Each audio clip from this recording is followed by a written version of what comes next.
Untuk selanjutnya kita akan masuk ke sesi pematerian yang akan disampaikan oleh Mas Vincent Advan Julian yang merupakan General Production Engineer pada Pusat Kajian LPTF Universitas Gadjah Mada, Geothermal Production Engineer pada Geothermal Research Center, juga sekarang menjabat pada Geoenergy sebagai Geothermal Production Engineer.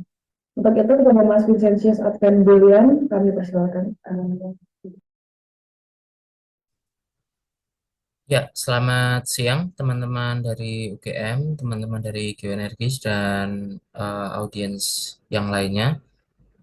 Hari ini saya akan melanjutkan sesi yang sudah disampaikan oleh Mas Ferdino terkait dari sisi geoscience dan sekarang saya akan memberikan sedikit pengenalan atau introduction dari sisi geothermal exploitation teknologinya, baik itu power plant maupun dari sisi sumur produksi, sumur injeksi.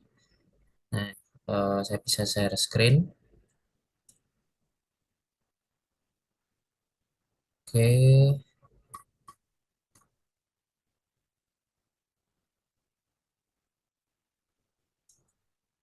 ya,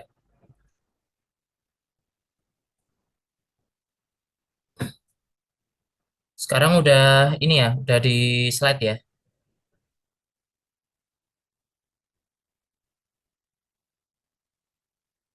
bisa confirm, bisa udah Sudah, kelihatan. Mas.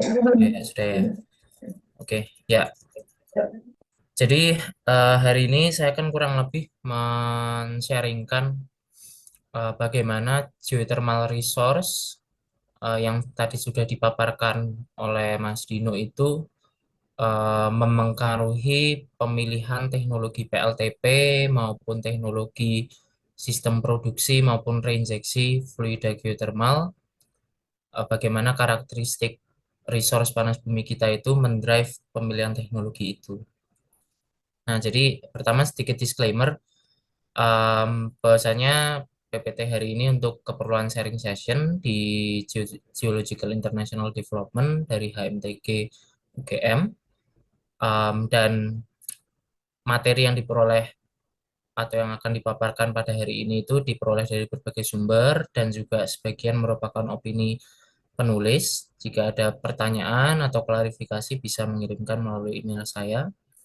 Dan materi ini bersifat confidential dan hanya intended untuk resipien atau peserta webinar pada hari ini. Nah, jadi hari ini kita akan discuss pertama tentang apa itu geothermal indirect utilization, pemanfaatan panas bumi secara tidak langsung. Berarti seharusnya ada pemanfaatan secara langsung gitu ya. Ada langsung dan tidak langsung. Lalu klasifikasi sumber daya panas bumi dan metode bagaimana fluida geotermal itu bisa diproduksikan dari reservoir di bawah permukaan ke permukaan tanah atau ke fasilitas produksi yang ada di surface melalui media perantara yaitu sumur produksi. Lalu selanjutnya adalah overview of conventional geothermal power plant. Jadi teknologi-teknologi apa yang ada untuk PLTP atau pembangkit listrik tenaga panas bumi dan beberapa case study atau contoh-contoh field geothermal di Indonesia, karakteristik resource-nya seperti apa dan teknologi PLTP apa yang digunakan. Nah, pertama mengenai indirect utilization. Jadi geothermal itu energi panas bumi itu bisa dimanfaatkan secara langsung maupun tidak langsung. Nah, kalau secara langsung atau direct use artinya energi panas buminya itu, heatnya itu sendiri yang kita manfaatkan gitu. Jadi kita tidak mengkonvert energi panas yang kita peroleh, energi panas bumi itu, ke bentuk energi yang lain. Apakah itu energi listrik atau mungkin energi kimia dan sebagainya. Jadi kita langsung memanfaatkan si panasnya itu sendiri gitu. Nah, sedangkan untuk indirect use atau memanfaatkan tidak langsung, kita mengkonvert energi panas bumi itu menjadi bentuk energi yang lain, yang kemudian kita manfaatkan bentuk energi yang lain itu. Nah, yang common adalah kita convert energi panas bumi itu menjadi energi listrik. Jadi untuk keperluan pembangkit listrik misalnya, bagaimana mengkonvert energi panas bumi, heatnya itu kita convert menjadi listrik. Tentu mengkonvertnya ya menggunakan PLTP, pembangkit listrik tenaga panas bumi. Nah, ini ada namanya eh, diagram Lindal. Jadi di diagram ini ingin menceritakan kalau kita punya sumber daya panas bumi dengan temperatur tertentu, range dari di bawah 50 sampai dengan 300 degree Celcius atau lebih, kita bisa manfaatin untuk apa sih gitu kan. Nah, kalau kita punya energi panas bumi yang tipikalnya di atas 100 derajat Celcius sampai dengan 300 plus derajat Celcius, kita bisa gunakan itu untuk keperluan pembangkitan listrik. Jadi kita bisa manfaatkan secara indirect, kita convert energi panasnya menjadi listrik, atau juga kalau di bawah 200 kita bisa gunakan juga untuk direct use.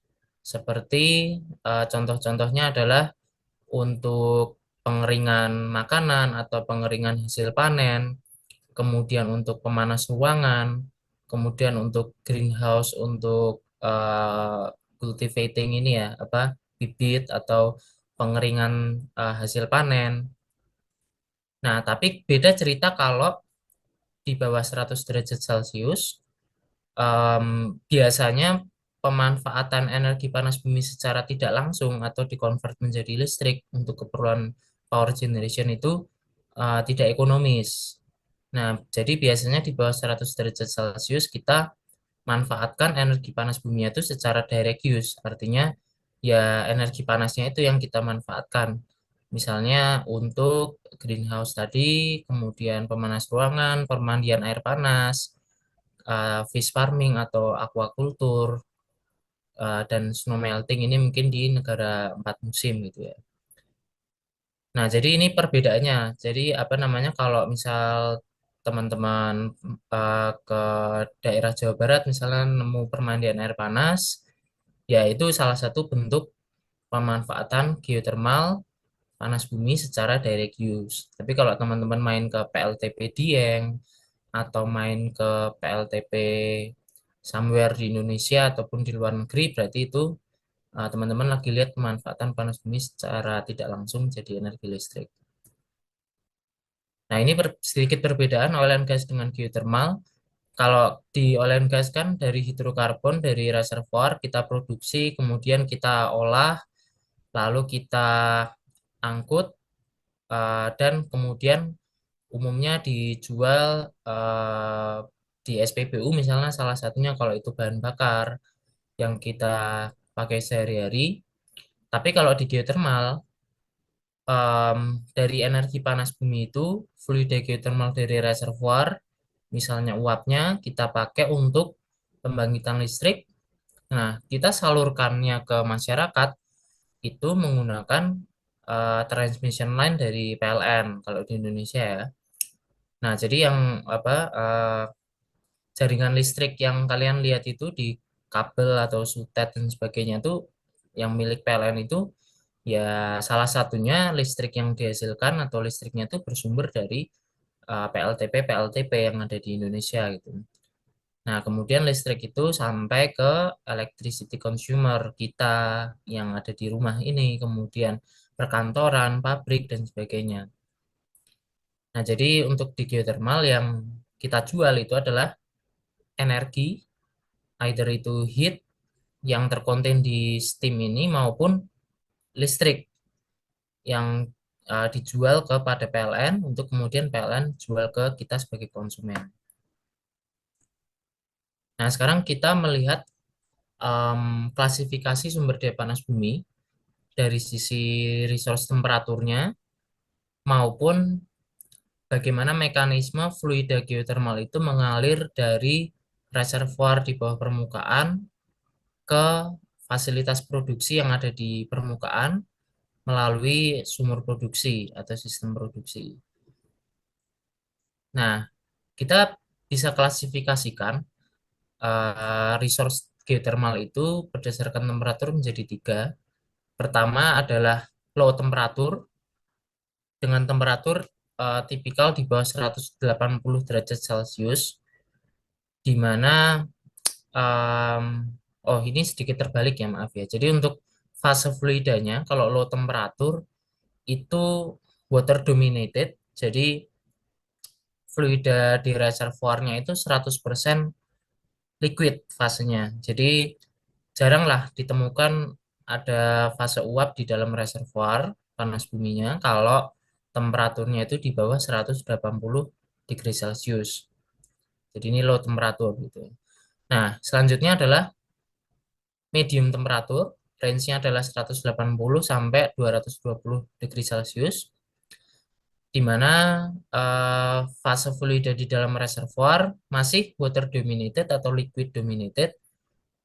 Ya, tapi kita at some point bisa menemukan beberapa fraksi uap di sana gitu ya, di reservoir. Nah, selanjutnya adalah high temperatur di atas 220 degree Celcius. Jadi ini mohon maaf ini tulisannya terbalik ya. Jadi harusnya ini tulisannya di sini yang fase liquidnya. Nah, jadi untuk high temperatur eh, bisa water dominated dengan sedikit fase uap, tapi bisa juga vapor dominated. Jadi reservoirnya itu didominasi oleh uap gitu ya. Jadi di bawah tanahnya pun sudah mostly uap gitu. Bisa juga di bawah tanahnya itu reservoirnya dominasi liquid. Nah, jadi ada dua tipe sumber daya panas bumi untuk yang high temperatur ini bisa water dominated atau bisa vapor dominated.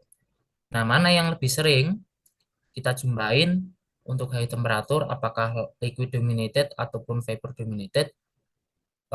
Mostly sih kita bisa mudah menemukan itu liquid dominated ya. Kalau vapor dominated itu sebetulnya secara global pun atau secara dunia pun sangat jarang lapangan-lapangan yang di reservoirnya itu udah liquid sudah vapor dominated. Kalau di Indonesia itu punya di Kamojang dan juga di Darajat. Dua itu di Jawa Barat semua. Patuha juga bisa kita bilang vapor dominated meskipun beberapa literatur menyebutkan dulu Patuha itu yang ada di daerah apa namanya di Patuha itu ya, di daerah Bandung selatannya Bandung itu ya, Soreang selatannya itu ada beberapa literatur yang menyebutkan dia itu dulunya liquid dominated tapi karena pressure drop dan sebagainya di reservoir akhirnya berubah menjadi vapor dominated. Tapi kalau yang secara natural state itu uh, vapor dominated kelihatannya sih hanya Kamojang ya. Tapi kalau yang water dominated ada banyak sekali contohnya. Dieng, kemudian Salak, kemudian ada apa namanya Lahendong, Ulu Belu dan sebagainya. Jadi lapangan-lapangan yang udah di-develop di Indonesia itu mostly liquid dominated high temperatur. Nah, untuk yang medium dan low temperatur untuk pembangkitan listrik di Indonesia nih masih sangat minim gitu. Apalagi yang low temperatur ini kelihatannya belum ada ya yang memanfaatkan low temperatur geothermal resource untuk PLTP di Indonesia. Tapi kalau di luar negeri, di Amerika khususnya, itu beda cerita sih. Di US itu misalnya banyak sekali PLTP yang memanfaatkan low temperatur sampai medium temperatur. Sedangkan di Indonesia sekarang masih berfokus di high temperatur. Nah, untuk mekanisme bagaimana fluida geothermal itu mengalir dari reservoir ke surface facility, kalau medium sampai high temperatur itu sumurnya bisa ngalir sendiri gitu. Jadi nggak perlu kita pompa ataupun kita lakukan stimulasi dan sebagainya. Eh, it- Dalam kondisi ideal atau umumnya em, fluida geothermal itu bisa mengalir dengan sendirinya gitu. Jadi kita bor aja sumur, yang penting sumurnya itu masuk ke zona reservoir, menemukan permeabilitas dan temperatur yang tinggi. Nah, fluida geothermal bisa ngalir dengan sendirinya tuh ke surface facility. Tapi kalau low medium temperatur, biasanya fluida geothermalnya nggak bisa ngalir dengan sendirinya, unless ada kondisi-kondisi tertentu yang membuat fluida geothermalnya itu meskipun temperaturnya rendah, tapi tetap bisa ngalir gitu. Misalnya karena kandungan CO2 di reservoirnya itu tinggi, jadi kayak kayak misal minum Coca-Cola atau Sprite itu kan karena banyak sodanya gitu ya, jadi dia bisa ngalir dengan sendirinya ke surface facility meskipun temperaturnya itu rendah. Nah, kalau yang high temperatur ini kenapa dia bisa ngalir sendiri? Itu karena ada mekanisme yang namanya flashing. Jadi flashing itu perubahan fase dari liquid menjadi uap gitu. Karena apa namanya kondisi termodinamik tertentu yang menyebabkan liquid itu berubah menjadi uap. Nah, karena uap itu ringan kan, jadi dia bisa mengangkat fluidnya itu ke permukaan. Sedangkan kalau yang low temperatur karena nggak cukup panas nih, misalnya CO2-nya sedikit, jadi kadang harus kita pompa gitu. Nah, ini untuk yang high temperatur, self flowing tadi, di mana sumurnya bisa mengalir dengan sendirinya.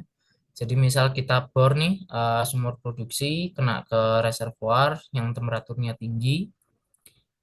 Jadi fluida geothermal itu masuk dari reservoir ke feed zone yang ada di sumur. Jadi feed zone itu semacam mungkin gampangnya kayak eh kita punya pipa nih yang nembus ke reservoir dan di reservoirnya kita itu kan banyak fracture-fracture, rekahan gitu ya. Di mana fluida geothermal kita itu di reservoir tuh mengalir di rekahan-rekahan itu gitu.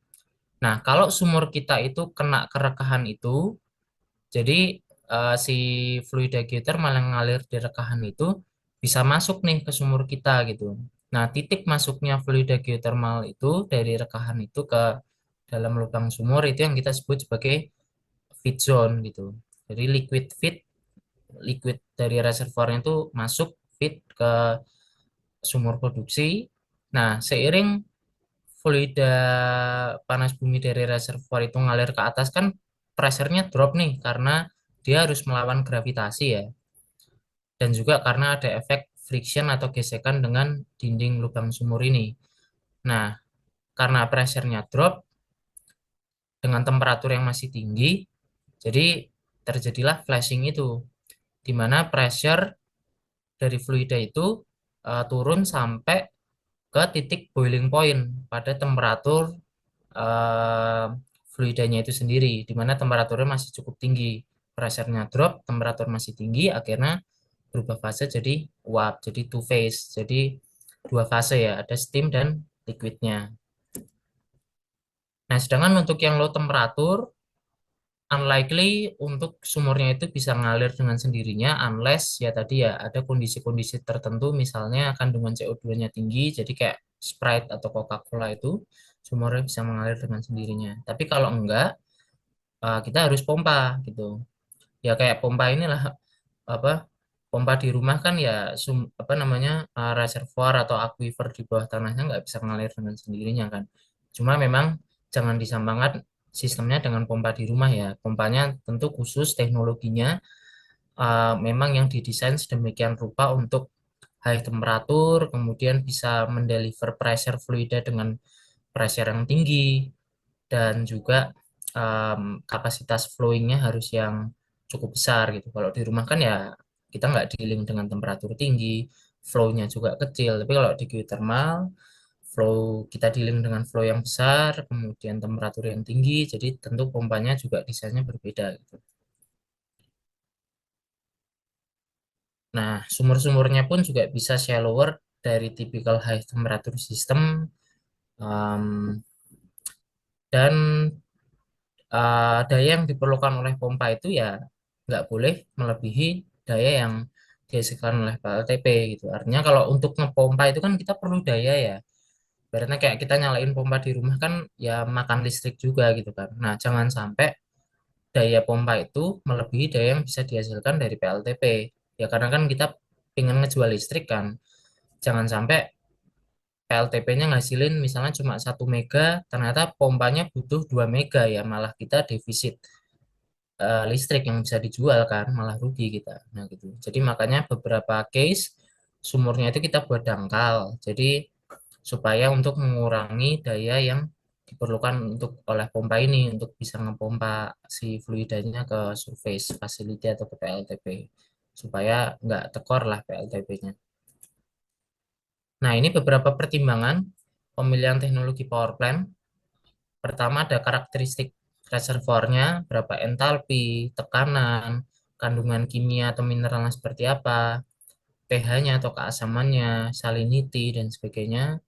Kemudian mass flow atau laju alir massa dari sumur produksinya, apakah besar, kecil, kemudian fase uapnya itu berapa flow rate-nya, fase liquid atau brine-nya itu berapa flow rate-nya, kemudian pertimbangan kemudahan operation dan maintenance, manakah yang mudah dioperasikan atau mudah di-maintain menurut preferensi developer berbeda-beda ya. Ada developer yang mungkin mereka memang jago di PLTP tertentu nih, jenis PLTP tertentu, teknologi PLTP tertentu, dia udah berpengalaman puluhan tahun, ya dia tentu akan prefer pakai teknologi itu terus gitu kan. Di satu sisi mungkin developer lain belum familiar nih dengan teknologi PLTP tertentu, jadi dia hanya familiar dengan teknologi PLTP konvensional misalnya, ya udah dia akan prefer pakai teknologi itu. Ya pertimbangan-pertimbangan lain misalnya dari sisi HSE, kemudian ketersediaan area atau lokasi dan dari sisi biaya maupun keekonomian proyek. Nah, jadi eh, ini sedikit hal yang harus diingat bahwasanya geothermal resource itu seperti sidik jari manusia gitu. Jadi nggak ada dua sumber daya panas bumi yang exactly the same gitu. Nggak ada yang sama persis gitu ya. Meskipun sebelah-sebelahan misalnya Kamojang dengan Darajat gitu. Cuma mungkin bedanya kalau kita lihat di Maps itu sekitar 5 kilo doang nih. Meskipun kalau dari jalan akses harus berputar ya. Tapi kalau secara geographic setting sangat dekat tuh Kamojang dengan Darajat. Tapi tentu Kamojang dengan Darajat punya karakteristiknya masing-masing. Mirip sih iya bisa jadi, tapi nggak sama persis gitu ya. Jadi teknologi konversi energinya harus atau PLTP-nya harus benar-benar dipilih secara site spesifik, karakteristik resource-nya itu seperti apa gitu. Dan seringkali diadapt untuk bisa cocok nih dengan karakteristik resource yang sangat unik itu di tiap resource-nya. Nah, ini secara umum ya, teknologi PLTP bisa dibagi menjadi steam cycle, kemudian menjadi binary cycle atau ORC, dan siklus kombinasi atau combined cycle. Nah, untuk steam cycle sendiri ada dry steam, kemudian ada single flash, ada double flash, dan triple flash. Jadi kalau dry steam itu ini akan dijelaskan ya nanti di slide akhir ya. Mungkin nanti akan kita bahas di slide selanjutnya. Nah, lalu untuk binary cycle itu bisa dibagi menjadi full liquid nih, 100% brine atau dua fase, two phase binary gitu. Dan juga siklus kombinasi. Nah, untuk dry steam sendiri, jadi mekanismenya adalah dari reservoirnya itu memang sudah vapor dominated nih. Jadi dari subsurface-nya itu sudah mayoritas uap. Jadi begitu kita punya sumur produksi, ya inilah apa namanya kandungan liquidnya sudah nggak ada atau sedikit banget gitu. Jadi eh, mungkin kita lakukan pemisahan sedikit lah, mungkin untuk ngilangin beberapa kondensat yang jumlahnya sedikit. Tapi apa namanya in ideal condition kalau nggak ada fase liquidnya, karena dari sumurnya udah mayoritas uap nih atau bahkan 100% uap, langsung bisa kita alirkan ke turbin untuk memutar turbin dan menghasilkan listrik. Kemudian nanti uap yang sudah terdinginkan itu berubah menjadi kondensat, kita reinjeksikan lagi ke reservoir gitu. Nah, sistem ini tentu sangat sederhana ya, karena dari sumurnya pun sudah dominasi uap, separator pun mungkin nggak perlu ya, jadi hanya untuk menghilangkan kondensat yang jumlahnya sangat sedikit, mungkin 2% lah dari 100% fluid yang kita produksi gitu. Jadi secara harga dan konfigurasi peralatan juga lebih sederhana. Nah, untuk single flash, ini yang paling umum digunakan di Indonesia. Jadi ini cocok untuk resource temperatur bertemperatur sedang sampai tinggi, yang mana high temperatur ini kan yang umumnya sekarang sudah dikembangkan di Indonesia.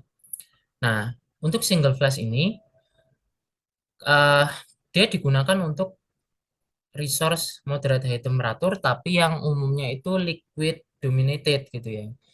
Jadi di reservoir itu liquid dominated. Nah, begitu sampai di kepala sumur, kita ingat tadi ya, bahwasanya mekanismenya itu adalah secara flashing untuk yang liquid dominated high temperatur. Jadi meskipun di reservoirnya itu fasenya dominasi liquid, tapi begitu di kepala sumur itu sebetulnya udah two phase gitu.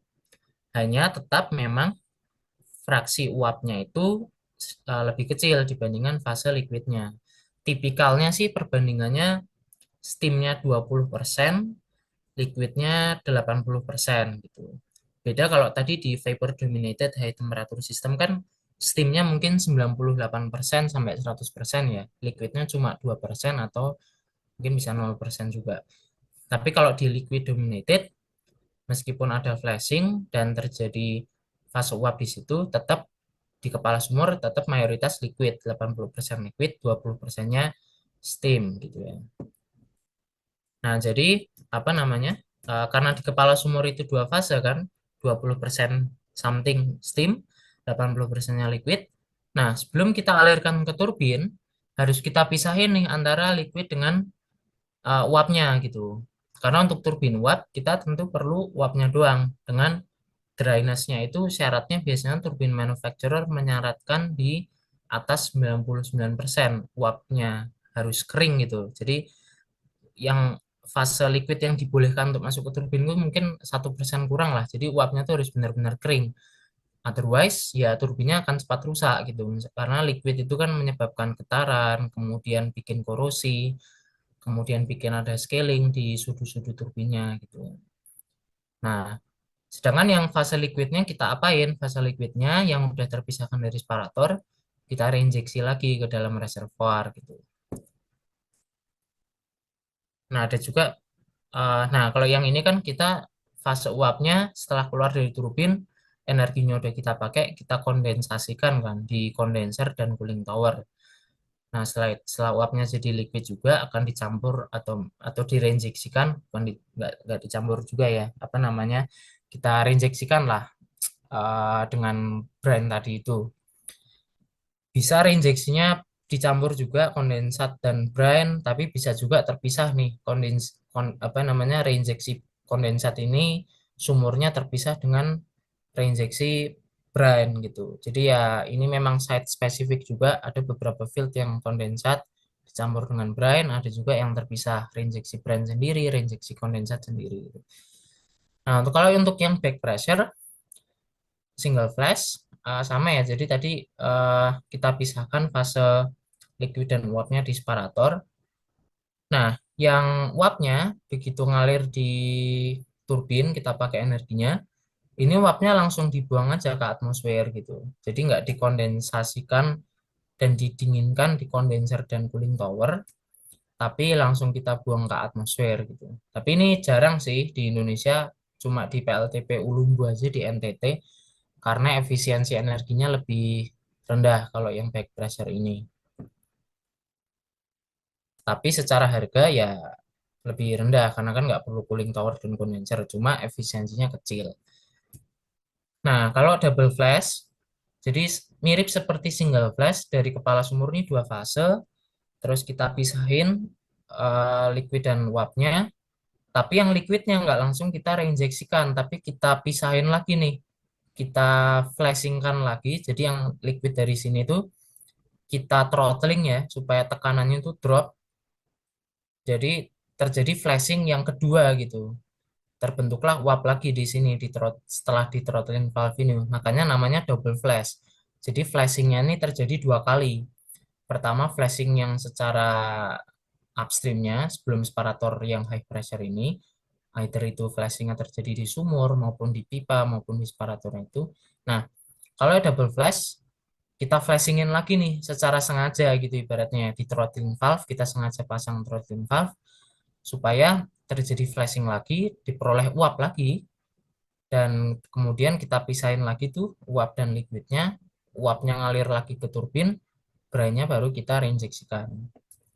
Nah, nanti triple flash pengembangan lagi dari double flash, kita pasang lagi throttling valve, dapat uap lagi, dipisahin lagi, dialirkan ke turbin lagi gitu. Cuma tentu pertimbangannya secara harga ya ini akan lebih mahal karena lebih banyak peralatan yang kita libatkan, sistemnya lebih kompleks, operation and maintenance juga jadi lebih mahal gitu kan. Nah, binary cycle ini cocok untuk low to medium temperatur maupun high temperatur. Jadi binary cycle ini cukup fleksibel, dia bisa digunakan untuk low temperatur, medium temperatur maupun high temperatur. Jadi desainnya tuh bisa fit for purpose lah, sesuai dengan temperatur resource-nya itu seperti apa. Tapi umumnya untuk binary cycle ini banyak digunakan di low medium temperature resources gitu. Di mana single flash maupun double flash nggak bisa digunakan kalau resource-nya itu low to medium temperature. Tapi di high temperature pun binary cycle ini bisa gitu. Jadi binary cycle ini sapu jagat lah, bisa di low sampai high temperature. Cuma di high temperature tetap akan lebih efisien kalau pakai single flash. Otherwise, di low to medium temperature akan lebih efisien pakai binary cycle karena single flash nggak bisa dipakai di sini. Jadi ini sistemnya adalah kita produksikan fluida panas buminya, misalnya fasenya 100% liquid, brine aja nih yang temperaturnya 180 ke bawah gitu ya. Nah, kita gunakan panasnya itu di namanya vaporizer, ini semacam heat exchanger gitu ya, di mana di dalamnya itu kita alirkan secondary fluid yang titik didihnya itu rendah, temperaturnya mungkin titik didihnya cuma 100 degree something lah gitu. Jadi begitu secondary fluid ini menerima panas yang 180 derajat itu, si secondary fluidnya udah bisa berubah menjadi uap gitu. Beda sama air kan titik didihnya di 100 degree ya. Nah, kalau working secondary fluid ini mungkin di bawah 100 di bawah 100 degree Celcius sudah bisa menjadi uap gitu. Mungkin 60 degree, 70 degree itu udah bisa jadi uap dan memutar turbin. Jadi di sini yang memutar turbin itu bukan uap si fluida panas buminya, tapi yang memutar turbinnya adalah si uap dari secondary fluidnya gitu. Dia bayangin kayak inilah, kayak freon AC gitu. Dengan temperatur kita yang cuma berapa? Cuma apa namanya? Cuma 27 degree Celcius, 25 degree Celcius. Dia sudah bisa nyerap panas di ruangan kita kan si freon AC itu. Nah, ini konsepnya mirip sih. Jadi kita nyerap panas pakai secondary fluid. Secara chemical mirip si freon AC sebetulnya. Bahkan apa namanya? Nah, itu si secondary fluidnya kita pakai untuk nyerap panas, kemudian jadi uap dianya dan memutar turbin. Nah, apa yang terjadi dengan fluida panas buminya? Kita reinjeksi lagi langsung gitu. Jadi secara close loop lah. Kalau si binary cycle ini hot brine-nya itu close loop langsung reinjeksi lagi. Ada juga two phase, ini pengembangan untuk yang kalau di kepala sumurnya dua fase, kita pisahin steam dan brine, nanti steamnya masuk ke vaporizer, brine-nya masuk ke preheater. Intinya lagi-lagi yang memanaskan atau yang memutar turbin itu si secondary fluidnya, si working fluid ini, bukan si fluida panas buminya. Fluida panas buminya hanya kita gunakan untuk memanaskan si working fluid supaya jadi uap dan dia memutar turbin. Nah, ada juga combined cycle, ini jenis lainnya. Jadi dari single flash tadi, brine-nya itu yang sebetulnya masih panas ya, dari separator ini mungkin temperaturnya masih 160, 170 degree Celcius. Kan sebetulnya masih cukup panas ya. Kalau di single flash, kita langsung reinjeksikan. Nah, kalau di combined cycle, itu kita pasang binary cycle untuk memanfaatkan si brine yang sebetulnya masih panas tadi. Mungkin masih 150, masih 160 degree. Kita pasang binary cycle supaya si brine yang sebetulnya masih panas itu sebelum kita reinjeksikan, panasnya masih bisa kita utilize nih di binary plant gitu. Jadi kita dapat listrik dari dua PLTP nih, atau dari dua inilah, dua turbin lah. Dari single flashnya dapat listrik, dari binary-nya dapat listrik. Jadi efisiensinya akan lebih tinggi gitu dibandingkan kita pakai single flash doang tanpa adanya si combining cycle dengan binary ini. Ini best practice-nya ya atau summary dari yang tadi bahwasanya untuk low temperatur biasanya kita pompa sumurnya, untuk high temperatur kita mengandalkan flashing mechanism. Untuk binary plan bisa digunakan di semua temperatur range, hanya memang teknologinya yang berbeda. Kalau di bawah 200 kita 100% liquid brine-nya. Kalau di high temperatur di two phase binary. Nah, untuk steam turbine ini hanya bisa digunakan di high temperatur, either itu single flash atau double flash, triple flash. Nah, ini beberapa case study. Contohnya kami ambil contoh di Karaha Telaga Bodas, ini di Tasikmalaya, di mana dia liquid dominated, um, dan ada beberapa section reservoir itu yang vapor dominated gitu ya. Nah, jadi bisa kita gunakan teknologinya itu single flash gitu, di mana high temperatur fluid yang diproduksi dari sumur itu dua fasa, kita pisahkan dulu gitu ya untuk memutar turbin. Uapnya untuk memutar turbin, brainya langsung direinjeksikan. Temperaturnya tinggi ya 220 sampai 280 degree Celcius. Nah, sedangkan kalau untuk di lapangan-lapangan yang undeveloped, yang ada di Indonesia, yang mungkin banyak di Indonesia Timur maupun di Indonesia Barat pun juga sebetulnya masih banyak gitu ya. Kita ambil contoh misalnya di Maluku nih ada Jailolo, Songawayawa, Gunung Hamiding, Telaga Ranu. Terus di Nusa Tenggara mungkin ada Atade, ada Oka Ile Ange, ada Gunung Sirung, ada Waisano, ada Nage. Nah, beberapa masih high temperatur gitu ya. Cuma banyak juga sebetulnya yang undeveloped ini sebetulnya sudah masuk ke low medium temperatur gitu. Kita ambil contoh di Sembalun nih. Sembalun itu low medium temperatur cuma 130 sampai 150 degree Celcius gitu. Jadi teknologi apa sih sebetulnya yang cocok digunakan untuk undeveloped geothermal resource di Indonesia yang low medium temperatur ini gitu. Jadi bisa kita lihat di sini dengan temperatur di bawah 180, tipikalnya kita akan pakai sumurnya dipompa dengan binary plan yang 100% liquid gitu ya. Nah, ini konsepnya tadi binary cycle. Kita produksikan hot brine untuk memanaskan secondary fluid. Kemudian kita reinjeksikan brine-nya. Nah, secondary fluid yang terpanaskan menjadi uap itu yang memutar turbin gitu. Nah, kurang lebih seperti itu pengantar tentang teknologi PLTP dan fluid flow mechanism.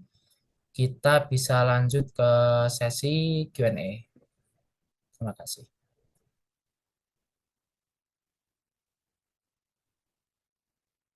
Oke teman-teman, karena pematerian yang telah diberikan sudah selesai, selanjutnya kita bakal ada lagi sesi tanya jawab yang dimana sama seperti sesi sebelumnya, penanya yang paling aktif akan mendapatkan e-money sebesar 150.000. Jadi untuk teman-teman yang punya pertanyaan bisa langsung angkat tangan. Untuk Mas Sultan bisa langsung menyampaikan apa yang ingin ditanyakan Mas. Oke, baik. Terima kasih waktunya dan terima kasih atas presentasinya, Mas Vicensius. Izin bertanya, Mas. Mungkin saya akan ambil contoh di PLTP Dieng dan mungkin juga keseluruhan mayoritas PLTP di Indonesia itu mungkin juga begitu ya. Saya lihat di sana kan ini, Mas, dari well pad sampai ke power plant itu kan ada tuh yang untuk menyalurkan steam dari well pad ke power plant itu kan ada pipeline yang sangat mungkin bisa dibilang cukup panjang. Nah, itu kan berpotensi akan mengalami mungkin heat loss atau mungkin juga steam loss juga kan. Nah, mungkin meskipun mungkin hanya 5 sampai 10 derajat kehilangan suhunya tapi di lapangan ternyata cukup berpengaruh di bidang produksi listriknya mungkin begitu. Nah, mungkin bagaimana Mas adakah solusinya untuk meningkatkan efisiensi dan tingkat produksi dari heat dan stimulus itu, Mas? Terima kasih. Oke, makasih Sultan.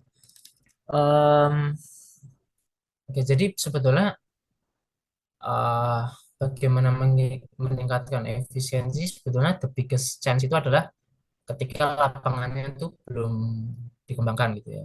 Jadi begitu PLTP-nya masih masih belum ada, kita sudah selesai eksplorasi dan ngebor nih sumur produksi, sumur injeksi, kita kan dapat karakteristik fluida geotermal seperti apa, sumurnya ada di mana, kemudian fase uapnya itu fraksi uapnya berapa persen, entalpinya berapa dan sebagainya. Nah, titik krusial itu sebenarnya di sini nih. Sebelum kita bangun PLTP-nya, kita desain PLTP-nya sedemikian rupa termasuk dengan sistem perpipaannya itu yang kita sebut dengan Steam Above Ground System atau SAGS, atau mungkin ada yang nyebutnya steam field gitu ya, atau mungkin ada yang nyebutnya FCRS, Fluid Collection and Reinjection System. Nggak tahu kalau di Geodipa nyebutnya apa ya, apakah SAGS atau FCRS. Nah, biasanya kita optimasi itu rute jalur pipa SAGS dan FCRS-nya di desain kita itu supaya heat loss-nya bisa minimal, pressure drop-nya bisa minimal gitu kan. Jadi itu benar-benar kritikal nih untuk memilih rute pipa, peletakan PLTP mau di mana supaya losses-nya itu bisa minimal gitu ya. Nah, tapi kalau ceritanya PLTP-nya sudah jadi, kayak yang sudah existing di Dieng, mungkin ada beberapa cara yang bisa kita pertimbangkan yang mungkin masih cukup ekonomis ya. Pertama adalah dari sisi insulasi bisa kita cek dan improve apakah dari sisi insulation itu sudah cukup nih untuk mengurangi heat loss-nya. Karena kan kalau di heat and mass transfer itu kan ada ini ya radius insulasi minimum gitu supaya kita bisa kurangin laju heat loss-nya dari dalam pipa gitu. Nah, uh, kalau misal tebal insulasinya kurang atau mungkin kita salah nih dalam memilih material insulasi, misalnya material insulasinya ternyata konduktivitas termalnya tinggi, jadi kan dia malah mengalirkan panas gitu kan. Jadi ada yang bisa direview dari sisi insulasi adalah materialnya apakah sudah optimum atau belum. Dari sisi konduktivitas termalnya mungkin kita bisa pilih yang K-nya itu kecil, konduktivitas termalnya kecil, dan juga dari sisi ketebalan insulasi apakah sudah cukup. Itu pertama dari sisi insulasi. Yang kedua adalah kita bisa pasang namanya itu eh ini ya kayak semacam kondensat trap gitu. Jadi begitu ada kondensat yang terbentuk di jalur pipa itu, kita pasang ini eh trap itu semacam kayak drum kondensat yang ada di bawah pipa uap gitu. Untuk supaya kondensat yang terbentuk itu bisa kita tampung di drum itu. Jadi eh, drainase uapnya itu bisa kita jaga gitu. Kondensatnya begitu bentuk kondensat kita tampung di drum yang ada di bawah pipa itu. Biasanya kondensat trapnya ini setiap berapa ratus meter atau berapa puluh meter panjang pipa uap itu kita pasang itu. Jadi once kebentuk kondensat kita langsung kumpulin kondensatnya. Jadi kita bisa jaga si steam drainase-nya yang ada di pipa gitu ya. Nah, mungkin optimasi-optimasi lain bisa dieksplor juga sih. Tapi kalau yang saat ini aku terpikir biasanya dua itu sih dari sisi insulasi maupun penggunaan steam trap atau kondensat trap itu. Oke, baik Mas. Mungkin sedikit eh, pertanyaan lagi Mas mungkin. Kalau Mhm. eh, misal tadi yang disampaikan Masnya, misal belum membuat wellpad, wellpadnya dan power plant dan lain-lain, Ya, mungkin nggak Mas, misal dalam satu wellpad itu langsung juga ada power plant-nya gitu Mas. bisa. Tapi itu namanya ini ya well wellhead generator atau wellhead power plant, wellhead separator lah. Mungkin ada yang nyebutnya just modular power plant gitu. Itu sebetulnya konsep yang di Indonesia masih baru ya. Jadi naruh PLTP-nya itu kecil-kecil di wellpad-nya. Sebetulnya dari sisi SAGS tentu sangat optimum ya. Maksudnya dari kepala sumur kan sangat dekat nih jaraknya dari kepala sumur ke PLTP gitu ya. Jadi losses-nya minim lah. Cuma ini memberikan problem lain sebetulnya. Jadi dia punya disadvantage juga karena PLTP-nya kan tersebar di setiap wellpad ya. Jadi pertanyaan selanjutnya adalah pipa reinjeksinya kan juga jadi banyak gitu. Jadi dari satu PLTP mungkin punya satu pipa kondensat, satu PLTP punya satu pipa kondensat, yang mana itu harus direinjeksi. Terus juga bagaimana mengkoneksikannya dengan transmission itu juga apa namanya, satu PLTP kan punya turbin generator nih. Nanti di wellpad lain punya satu turbin generator lagi, di wellpad lain punya satu turbin generator lagi. Nah, bagaimana mengkoneksikan turbin generator itu menjadi satu transmission line itu kan berarti akan banyak kabel-kabel yang ini kan apa harus kita konstruk gitu. Belum lagi dari sisi pipa reinjeksinya juga akan lebih kompleks. Dari wellpad sana ada pipa kondensat, dari wellpad sini ada pipa kondensat, dari pad sini ada pipa kondensat. Jadi makanya itu konsep ini belum cukup common digunakan di Indonesia karena pertimbangan practicality secara operasinya itu ya dari sisi transmission dan piping untuk reinjeksinya. Tapi kalau di luar negeri di Kenya itu konsep ini sudah common nih, wellpath power plant gitu. Mungkin karena di sana secara penduduk itu kan nggak terlalu banyak ya dibanding di Indonesia. Kalau di Indonesia mungkin harus bikin banyak pipa, bikin banyak kabel transmission kan cukup challenging juga gitu sih. Mungkin pertimbangannya lebih ke situ gitu sih. Tapi secara heat losses setuju pasti lebih jauh lebih minim dibandingkan PLTP centralized yang ada di Indonesia sekarang ini gitu. Oke, baik Mas, terima kasih sudah sangat menjawab. Siap, siap. Ya. Oke, ada pertanyaan. Buat pertanyaan selanjutnya bisa disampaikan sama Mas Andri Oliva Berutu. Baik, terima kasih atas kesempatan yang diberikan. Sebelumnya, terima kasih Mas Vincent atas pemaparannya pada siang hari ini terkait topik mengenai geothermal. Izin bertanya Mas terkait salah satu masalah yang mungkin ada di dalam pembangunan well ya Mas, itu silika scaling.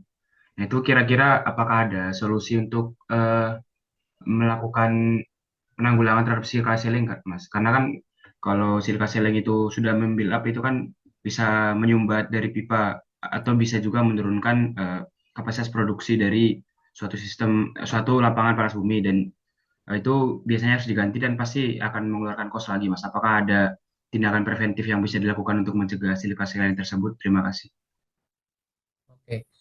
Ya, karena UGM ini kan dekat dengan Dieng ya, jadi memang pasti pertanyaan-pertanyaan atau case yang diangkat nih terbayangnya memang Dieng ya. Nah, jadi memang Dieng ini apa namanya scalingnya sangat challenging lah. Jadi kayaknya kandungan silikanya sangat tinggi di sana.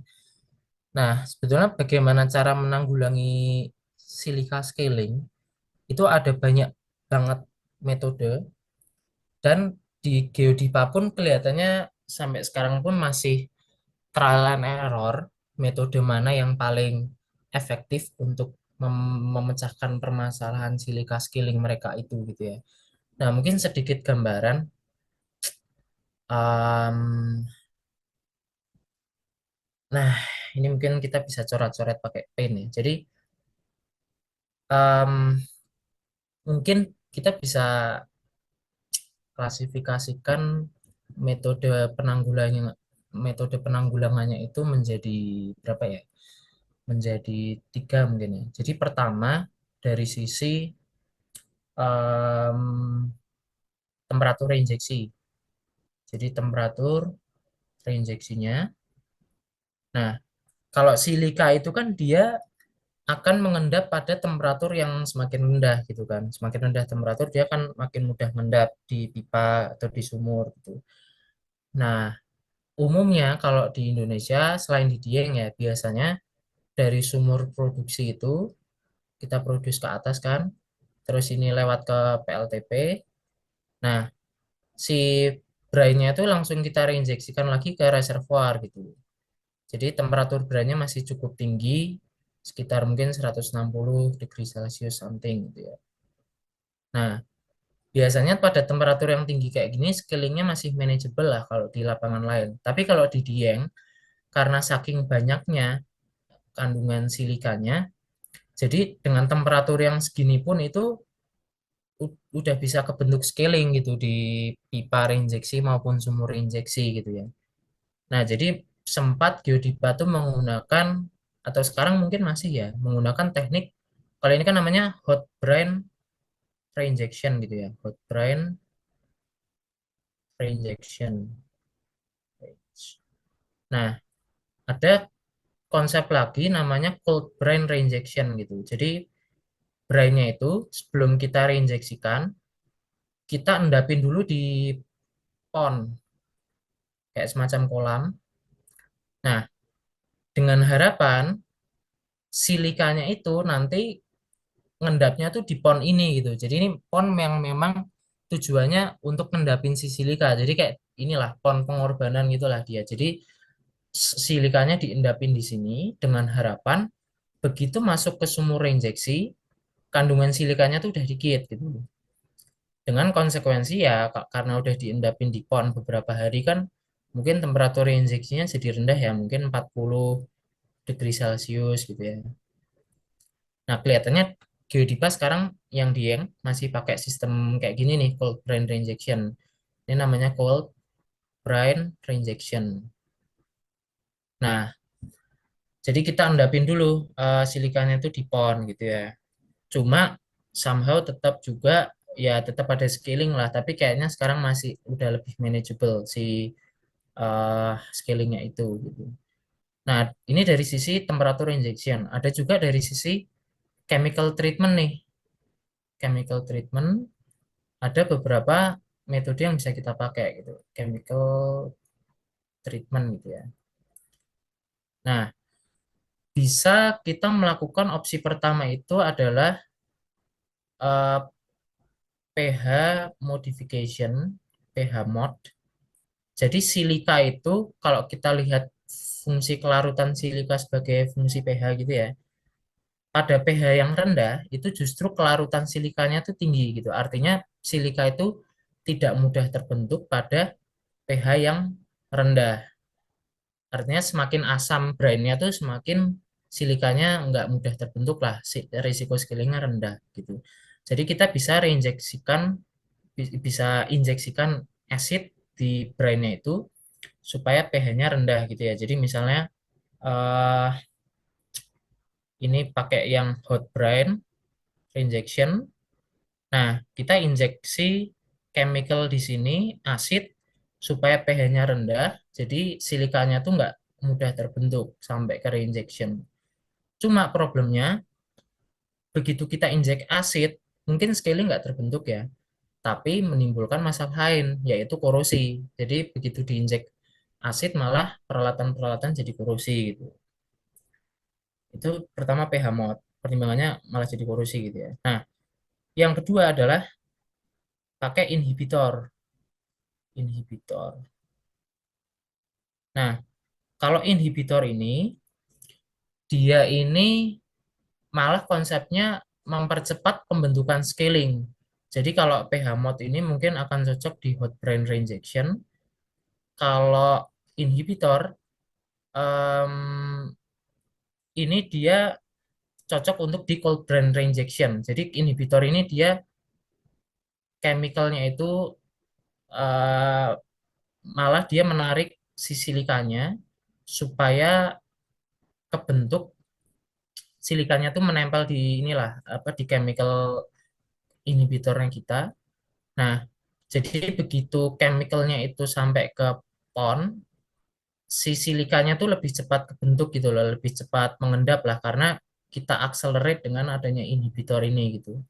Jadi inhibitornya kalau yang di apa namanya pernah diuji di Dieng kalau nggak salah ya itu justru konsepnya malah mempercepat pembentukan scaling tapi di pon gitu.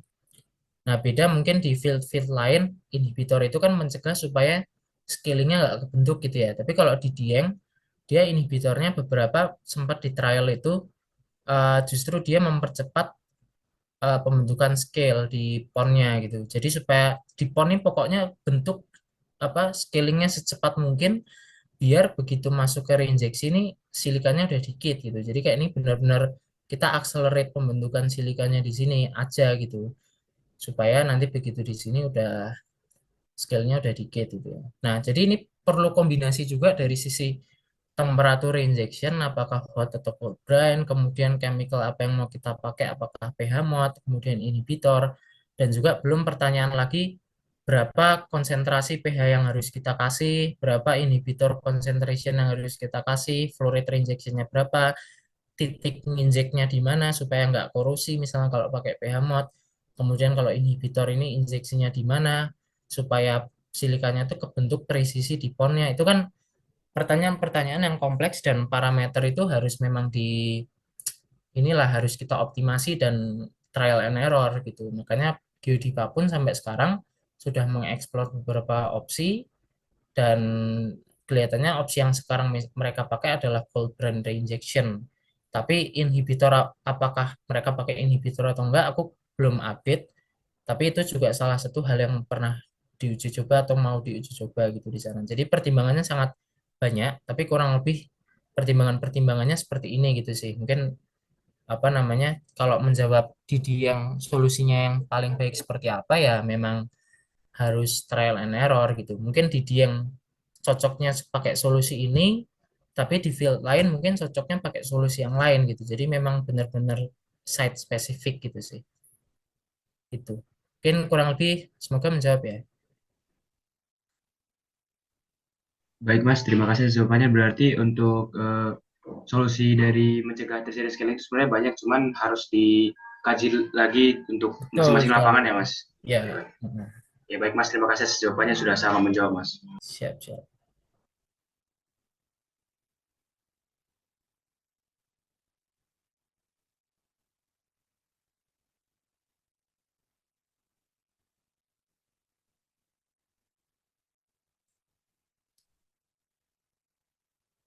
Oke, dari MC kembali ke MC berarti ya.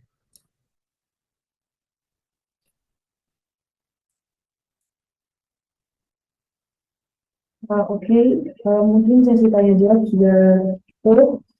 Nah, selanjutnya kita akan ada sesi pemutaran video.